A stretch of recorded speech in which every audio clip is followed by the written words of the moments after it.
সুপ্রিয় দর্শক, আসসালামু আলাইকুম। আলহামদুলিল্লাহ, আল্লাহর কাছে লাখো শুক্রিয়া কৃষকের মুখে হাসি ফোটানোর জন্য।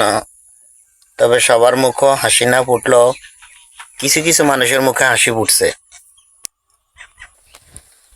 তবে মালিকের দরবারে লাখো শুক্রিয়া আদায় করি, আলহামদুলিল্লাহ। আল্লাহ পাক একজনের না দিলেও আরেকজনকে তো দিয়েছে। একজনের উছিলে আরেকজন জীবিকা ধারণ করতে পারবে, জীবনযাপন করতে পারবে, তার রিজিক চলবে আরেকজনের উছিলে, আলহামদুলিল্লাহ। অনেক সুন্দর দৃশ্যটা আমাদের মাঠ, আমাদের বাড়ির পাশে এই মাঠটা অনেক সুন্দর লাগে। এই যে যে রাস্তাটা দেখতে পাচ্ছেন, এই রাস্তাটা একদম বাওয়াল বনাম সোল্লা থেকে এই রাস্তাটা একেবারে পাইকপাড়া চৌরাস্তা যে লাগছে।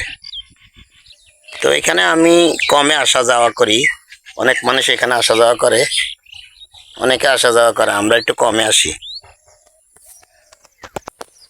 সূর্যের জন্য দেখা যাচ্ছে না, এখানটাও অনেক সুন্দর, আলহামদুলিল্লাহ।